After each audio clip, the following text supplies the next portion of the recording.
ഇന്നത്തെ ഒരു ചിന്താവിഷയം, നമ്മൾ സ്കൂളിലെല്ലാം പഠിച്ചിരിക്കുന്നത് ഭൂമി ഇങ്ങനെ കറങ്ങിക്കൊണ്ടേയിരിക്കുകയാണ് എന്നല്ലേ. അപ്പം ഞാൻ എൻ്റെ ഐഡിയയിൽ തോന്നിയത്, എൻ്റെ ചിന്താഗതിയിൽ ഞാൻ ഇതിനെ ഒരു മുട്ടയായിട്ടാണ് കൺസിഡർ ചെയ്യുന്നത് ഭൂമിയെ. This planet as egg, gigantic big egg. അപ്പോൾ ഈ മുട്ടയ്ക്കകത്തുള്ള ഈ കടലിലും ആ ഫ്ലൂയിഡിനകത്ത് കിടക്കുന്ന ലാൻഡ്, സ്കാറ്റേഡ് ലാൻഡ്. ഈ ലാൻഡ് മുട്ടയ്ക്കകത്ത് കിടന്ന് കറങ്ങുന്നത് എങ്ങനെയാണ്? ഈ ഒരു പൊസിഷനിൽ ഇരിക്കുന്ന സംഭവം ഇങ്ങനെ കറങ്ങും, എന്നിട്ട് തിരിച്ചതിങ്ങനെ കറങ്ങും. അപ്പോൾ ഈ എൻ്റെ നഖത്തിൻ്റെ ഭാഗത്ത് അവിടുന്ന് സൂര്യൻ ഇങ്ങനെ ഉദിച്ച് മൂക്കിൻ്റെ പൊസിഷനിൽ അതുവഴി കറങ്ങി ഇപ്പുറത്തെ ഈ വിരലിൻ്റെ അടുത്ത് വരും. അപ്പോൾ അവിടുന്ന് ഈ സൂര്യൻ്റെ ഒരു ഡയറക്ഷൻ ഉണ്ടല്ലോ, ഇടയ്ക്കിടയ്ക്ക് മാറി മാറി വരും, കുറച്ചല്പ ഡീവിയേഷൻ അങ്ങനെ മുമ്പോട്ടും പുറകോട്ടും. അപ്പോൾ അത് ഇതിങ്ങനെ കറങ്ങുന്നുണ്ടാണ്. ഈ കറക്കം മുഴുവൻ കറക്കമല്ല, ഇതിങ്ങനെ മൂവ് ചെയ്തിട്ട് വീണ്ടും തിരിച്ചിങ്ങനെ ആവും, ഇങ്ങനെ മൂവ് ചെയ്തിട്ട് വീണ്ടും തിരിച്ച്, ഇങ്ങനെ മൂവ് ചെയ്തിട്ട് വീണ്ടും തിരിച്ചാവും.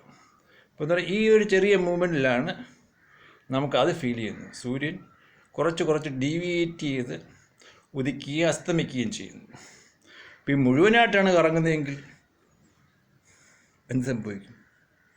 സൂര്യൻ തെക്കും ഉദിക്കും, വടക്കും ഉദിക്കും, ശരിയല്ലേ? അതുകൊണ്ട് ഇത് നിങ്ങൾക്ക് ശരിയാണെന്ന് തോന്നുന്നെങ്കിൽ ലൈക്ക് ചെയ്യാം, സബ്സ്ക്രൈബ് ചെയ്യാം, ഷെയർ ചെയ്യാം. ഈ വീഡിയോ ലൈക്ക് ചെയ്തില്ലെങ്കിൽ ചാനൽ സബ്സ്ക്രൈബ് ചെയ്യാൻ മറക്കരുത്. അപ്പോൾ നിങ്ങൾക്ക് ഇമാജിൻ ചെയ്യാം, ഈ മുട്ടയ്ക്കകത്ത് കിടന്ന ഫ്ലൂയിഡും ഈ യെല്ലോ ലിക്വിഡും, യെല്ലോ യോക്കും, വൈറ്റ് ഫ്ലൂയിഡും യെല്ലോ യോക്കും. ഈ യോക്കെന്ന് പറഞ്ഞ സാധനം സ്കാറ്റേഡായി കിടക്കുക. വൈറ്റ് ഫ്ലൂയിഡ് എന്ന് പറഞ്ഞാൽ കടലും. അപ്പോൾ ഇതിങ്ങനെ സ്കാറ്റേഡ് അതിൻ്റെ ഇടയിൽ കടയിൽ. അപ്പോൾ ഇതിൻ്റെ മൂവ്മെൻറ്റ്സ് ഇങ്ങനെ കറങ്ങുന്നത്, മുട്ട ഇങ്ങനെ മുട്ടയ്ക്കകത്തുള്ള ലെയർ ഇങ്ങനെ കറങ്ങും. അപ്പോൾ എഗ് അതിനകത്തുള്ള ഈ എയർ ബാഗില്ലേ, എയർ ബാഗ് രണ്ട് സൈഡ് അതിങ്ങനെ കറങ്ങിക്കൊണ്ടിരിക്കും.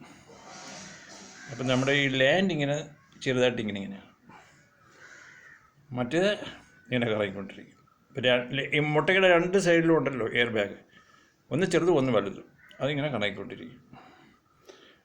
അപ്പോൾ ഇതിനകത്ത് കിടക്കുന്ന യോക്ക് ഈ വെള്ളവും കൂടെ, കടലും കരയും, കടലും ലാൻഡും അല്ലേ, സീ ആൻഡ് ലാൻഡ്.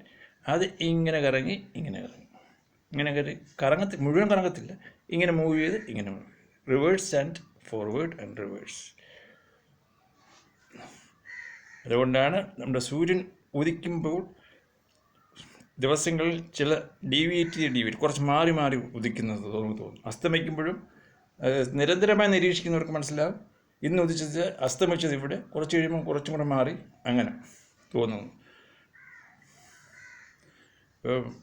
എൻ്റെ ചാനൽ സബ്സ്ക്രൈബ് മറക്കരുത്. റെജി IPS ആണ്. Another YouTube channel ID is Reggie Matthew Pontrena. Please subscribe that too. Thank you for watching. All rights reserved for this video and the idea belongs to Reggie Matthew. Thank you.